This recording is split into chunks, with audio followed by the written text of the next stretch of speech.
శుభోదయం.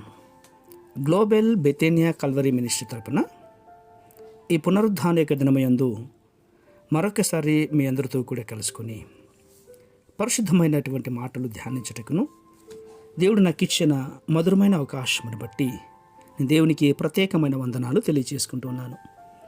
ఈరోజు కూడా పరిశుద్ధమైనటువంటి వేద గ్రంథంలో నుండి మరి యొక్క చక్కటి మాటను చదువుకుందాం.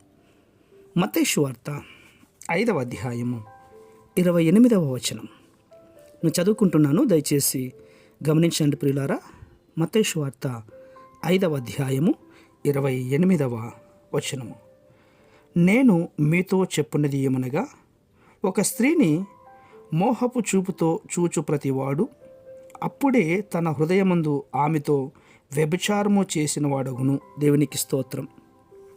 జాగ్రత్తగా వినాలి ప్రియులారా.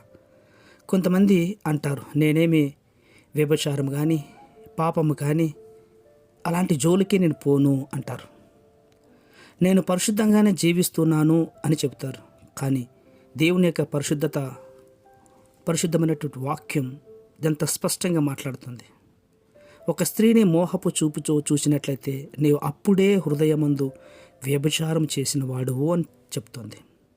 తలంపుల్లో కానీ పరిశుద్ధతలో కానీ మనం నడిచే నడతలో కానీ ప్రియులారా ఈ జ్ఞానం కలిగిన వారమై ఉండాలి. యవనస్తులు అనేక మంది ఇలాంటి యొక్క మోహపు చూపులతో శరీరాశలతో ఆత్మీయ జీవితాన్ని నష్టపరుచుకునేవారుగా కనబడుతున్నారు. కానీ క్రీస్తును చూసినట్లయితే కనుక ఆయన తలంపులు, ఆయన యొక్క ఆత్మ ఎప్పుడు కూడా లోకానుసారంగా ఎక్కడ కూడా కనిపించలేదు.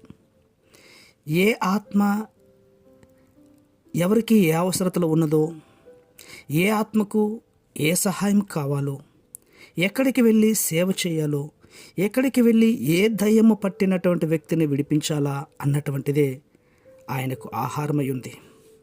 అవును, మరి నీ తలంపుల్లో ఇలాంటి ఒక పరిశుద్ధత కనబడుతోందా? నీవు మారుమనస్సు పొందుకొని ఉండొచ్చు, చక్కగా పాటలు పాడుతూ ఆరాధన చేస్తూ ఉండొచ్చు, చక్కగా బైబిల్ వాక్యాన్ని చదివి ముందుకు సాగుతూ ఉండొచ్చు.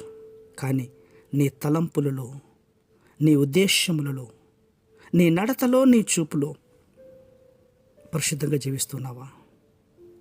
నీ జీవితంలో పరిశుద్ధంగా జీవించడానికి ఎప్పుడైనా ఆశపడ్డావు ప్రియులారా? జాగ్రత్త. మనం చూపే ప్రతి చూపు దేవుడు గ్రహిస్తున్నాడు. మనం వెళ్ళే ప్రతి చోట ఆయన విలువైనటువంటి ఆ కనుదృష్టి కనబడుతుంది.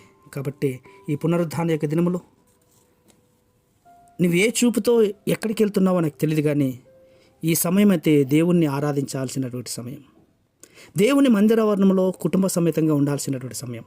వ్యర్థం చేసుకోవద్దు, లోకంపై వెళ్ళొద్దు, లోకంపై నీ దృష్టి పెట్టకు ప్రియులారా.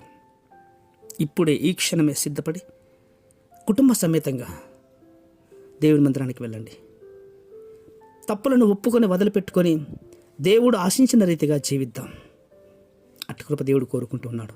పరిశుద్ధమైన మా ప్రియ పరలోకపు తండ్రి, అవును నాయన, గతించిన దినములలో మా చూపుల్లో కానీ మా నడతల్లో కానీ మీకు విరోధమైనటువంటివి కార్యాలు జరిగి ఉన్నట్లయితే దయతో క్షమించండి. వాటి నిమిత్తమే కదా ప్రభా మీరు కలవరి శిలువలో ఘోరమైన రక్తంను కార్చి ఆ పాప విముక్తి కలిగించారు. అందును బట్టి మీ ఘనమైన నామానికి కృతజ్ఞతాస్తుతులు చెల్లించినట్లుగా ఈ మాటలు వింటున్న వారందరూ కూడా మీ మందిరావరణలో గడిపే గొప్ప అవకాశాన్ని మీరు దయచేస్తున్నందుకే స్తోత్రాలు అర్పించుకుంటూ చిన్న ప్రార్థనను మా రక్షకుడిని యేసయ్య నామమున బట్టి అడిగి వేడుకొని పొందుతున్నాం మా తండ్రి. ఆమేన్, ఆమేన్, ఆమేన్.